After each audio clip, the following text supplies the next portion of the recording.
Hello, ladies and gentlemen. Welcome back to another episode here on African Confessions. The following story that you're going to be listening to, it is a narration of a story that was sent to me by one of our dear brother, and the narration reads like this. Hello, Brother Nashi, how are you? Can you please post my own story as hidden identity? My brother, I thought that I was clever, but now I can see that I am not clever at all. When I got married to this woman who is from Mozambique, it was because I loved her. She's a very beautiful woman, but at the same time, it was because I wanted to end up being a natural citizen of Mozambique, knowing that at least the Mozambican passport, it has much more power than our Zimbabwean passport. So I thought that if I get married to her, with time, if I manage to raise some money so that I can buy a truck, I'll be able to operate my truck from Mozambique, getting a lot of loads from South Africa. This was my plan. But deep down in my heart, this woman, I loved her with all of my heart. I started working as a truck driver. This was like in 2006. The man that I was working from, he was from Zambia. This man, he had these contracts whereby we would go to Zambia, then we would get some meal and I would transport that load going with it to Mozambique. Sometimes I will bring it back to Zim. So I used to park my truck on this other particular area where there were a lot of canteens. That is where I met this wife of mine in Beira. That is where I met her. One day when I had stopped my truck, I went to my usual restaurant that cooked nice food, and I found out that they were closed. So I went to the next canteen. That is where I saw this woman who later became my wife. Me and her, it was almost love at first sight. When she looked at me, and when I looked at her, I saw that this one was going to be the love of my life. And we then fell in love. We exchanged our contacts. Then later on, I called her.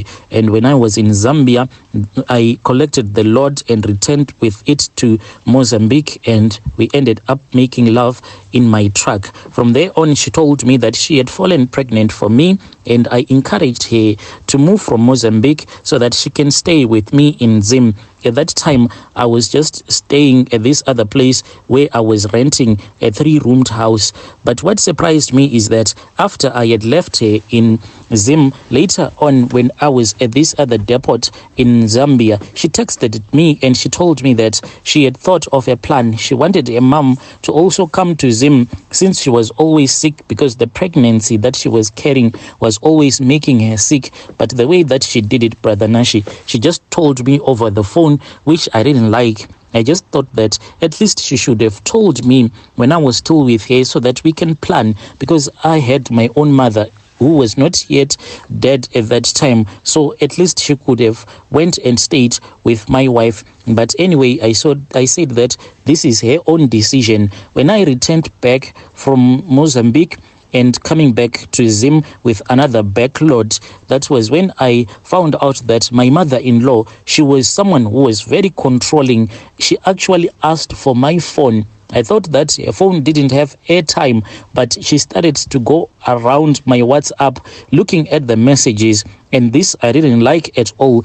And I said to my wife, she needs to return back to Mozambique, because the way that she is controlling you and I, at the end of the day, she is going to destroy our relationship. Little did I know that even my wife, she had been placed inside a clay pot by her mom, and as she was cooking food for me, like my mother-in-law, I didn't know that she was actually preparing this food as part of the rituals so that she can also lock me up inside that clay pot so that she can control my mind.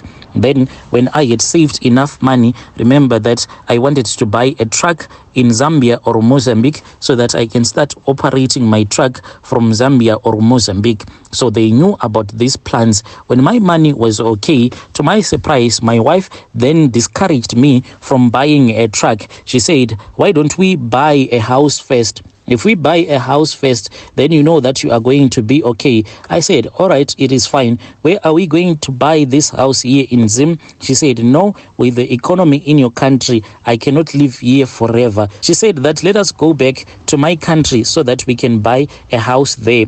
my brother. She convinced me, and using her mom's charms, that her mom had been giving me with the food that she would have cooked for me. There was no way I was going to refuse. I thought that this was a very wise decision. So I ended up going to Mozambique with my wife and my mother-in-law. I then lied to my relatives that I was still saving money for this truck. I didn't want to buy a used truck, but I wanted to buy a truck that was brand new. I didn't want my relatives to know that this is what I had planned. Me and my wife, we went to Mozambique. That was when we bought that house. But to my surprise, my wife then told me that she wanted to return back to Zim. So she returned back to Zim when I was on my way going to Zambia. She continued staying at that place where I was renting. So it's like the money that I was sending to her plus the money that I was sending to her parents there in Mozambique, it was quite a lot. I kept on complaining, and by the time that I forced her to go with me to Mozambique so that we can check up on our house that we had bought, to my surprise, I saw that my father-in-law and my mother-in-law, they were acting as if they had full ownership of that house that I had bought. The mistake that I had done on the title deeds, I had seen no need for me to place my name on the title deeds. So it was my wife there, and then the next of kin was my mother-in-law as well as my father-in-law.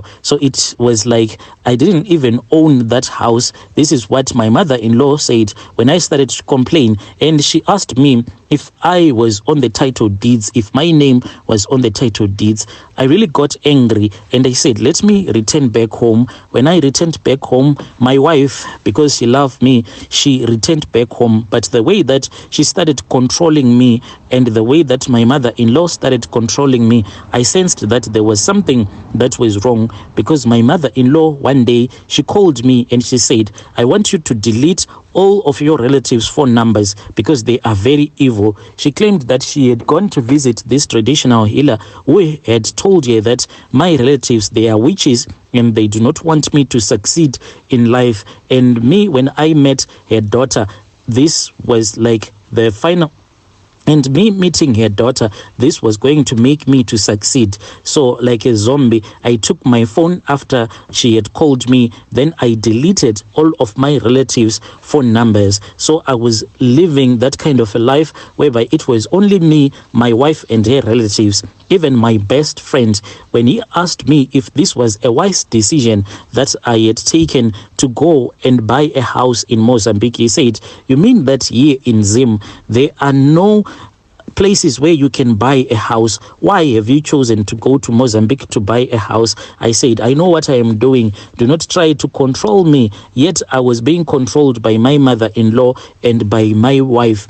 The time came when my wife gave birth, but when she gave birth, Brother Nashi, she then lost the baby. Then the next time when she fell pregnant, that was when she was able to give birth. So when I calculate, so far my wife has had 4 pregnancies that ended up in a miscarriage. We only have one child. The control from the mother kept on happening until my sister called me one day when I was in Zambia. She told me that she had gone to visit this other prophet. So the prophet had said that I am not the one to be blamed, and they should not feel the pain when I avoid to speak with them, because there is a whole lot of things that is going on. I am being controlled by my mother. She turned me into a zombie. She went to the grave, and when she went to the grave, she then wrote my name on top of this other grave so that I can be like one who is dead, who cannot do anything. And that is how my mother-in-law was controlling me.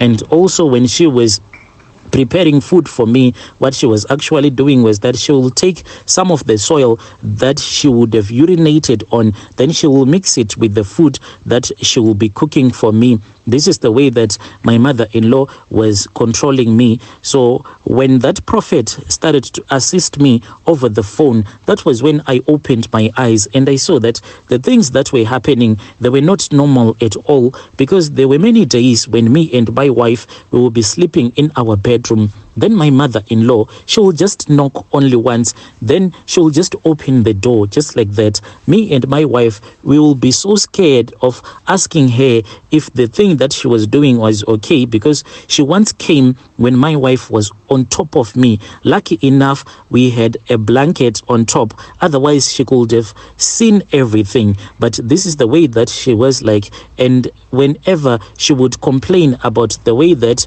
I was making love to my wife, I was, and she kept on complaining about a lot of things. You know, my salary that I was earning, it was a lot of money, but each and every month she will demand money from me, and I will give her without even questioning her. That is the way that this woman was controlling me. But now she could not control me because this prophet had given me some prayers. So I started to use those prayers. But when I arrived in Mozambique, I still remember that I was just sitting down underneath this tree with my wife. That was when I saw a cobra that just appeared out of nowhere.